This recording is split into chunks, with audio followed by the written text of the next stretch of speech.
What's going on, YouTube fam? It's your boy Tony 2Times, and we back with another episode of Hood Tales, man. Before I start, be sure to smash that like button. Definitely watch this video to the end to hear the full story. Let's get right into it. Having siblings can be a blessing. Someone to talk to that is tied to you by sharing the same parents. An older brother or sister to give you the game. Or just having someone around so you don't crash out. It can definitely be an advantage growing up in certain environments to have the help of your siblings to watch your back. But in some cases, a brother or sister could lead you in the wrong direction if they are on a different kind of time than you. And on this episode of Hood Tales, we will be taking it to Syracuse, New York to discuss a case of three siblings. Brendell Elmore, at the time just 13 years old, Jasmine Elmore, and Tremont Elmore, both in their 20s at the time of the incident. It allegedly all started when the older siblings decided they wanted to hit a lick. Jasmine, the sister, according to sources, had the perfect play in line. While mapping out the plot, the two older siblings told the little brother his role and how to move in the situation. They showed then 13-year-old Brendell how to hold a blicky with two hands in case it didn't have a clip, but if you hold it like that, the victim couldn't tell. Then the plan would go into action. With blitz in hand, the two brothers would head to a Linwood Avenue apartment with plans of the younger brother taking the bread and grass and making a clean break. But of course, it would not go that smooth.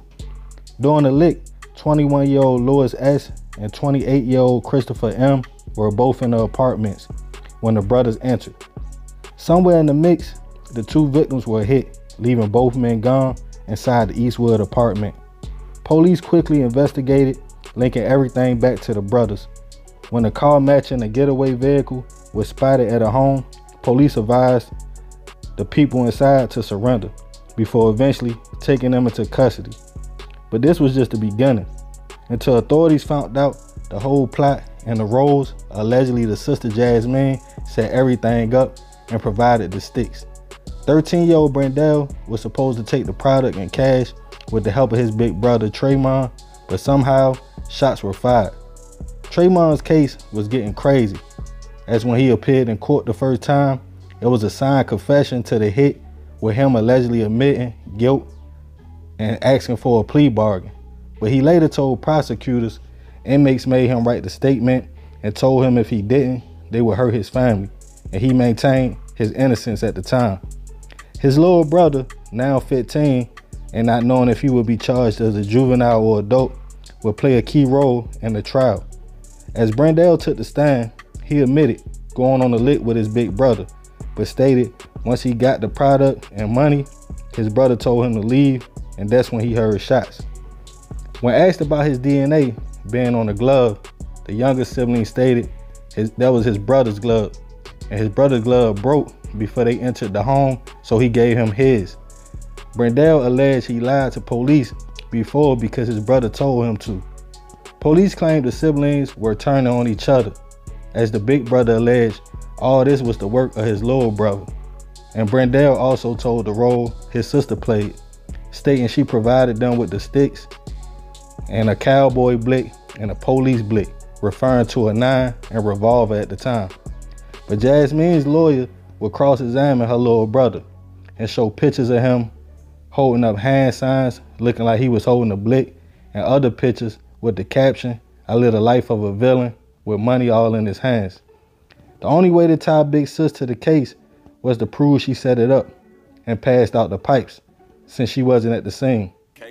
As sentencing came, Jasmine will receive in total 15 years, 8 years for a previous charge and 7 years for the lick, since there was no evidence of her using a blick. As for Tremont, he would be looked at as the trigger man and looking at close to 50 years in prison. But as for the younger brother, I'm not sure how much time he received, if any, after already doing 18 months in juvenile and not being charged as the shooter. I send my prayers and condolences to both victims' families. Moral of this story, if you are your brother's keeper, put a book in their hand, not a blick.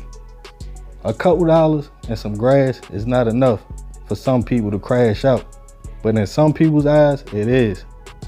But once you do that time and you in there for that long haul, when you wake up one day, you'll realize you played yourself like a clown for a few dollars.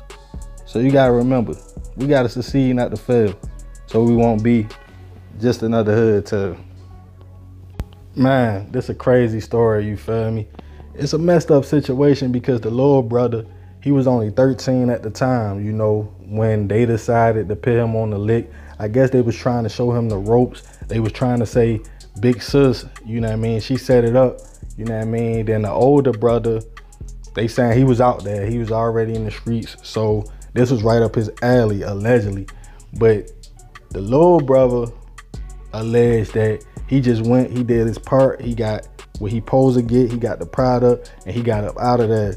But then he heard the shots, which they say was at close range, point blank. They say it was kind of like execution style. So I don't know if the older brother already knew what he was about to do. You know, I tried to find some more information. I tried to talk to some people, but a lot of people were saying it just went wrong. It's like a lick that went wrong. And a lot of times I feel like they gonna use the younger brother against the older ones because they couldn't charge him as an adult. So the older brother tried to paint it like, nah, the little brother did it. But of course, the DA, they wanted the big brother. They wanted the older brother. They wanted him to go to prison. And with the sister, they couldn't prove that she was dead. They proved she set it up. So she got 8 years for driving a getaway car, you know what I mean, running from police in a getaway car, not during the scene of the crime or after the crime, but during another situation where they spotted the car and she got out of there on them. So she got 8 years for that. Then she got 7 years for allegedly setting up the hit. Now, as far as bro, you know what I mean, the older brother, him right there, you know what I mean, he got almost 50 years in prison, you know, because they trying to say he the trigger man, you know, and that's how I go. I mean, I guess the silver lining, you feel me, like I said, rest in peace to the people that lost their life. At least little bro still can have his life and his sister can still have her life when they come out here. So I guess he took that one for the team, man. That's how it be. You can't even get mad at your little brother because he was 13 years old at the time. You should have knew that if you took him to do something, more than likely when y'all got caught, he was gonna talk, you know what I mean? But y'all already know that's how I be, man. But this is another episode of Hood Tales. Be sure to smash that like button. Appreciate you if you made it to the end. Love y'all, fam. I'm out.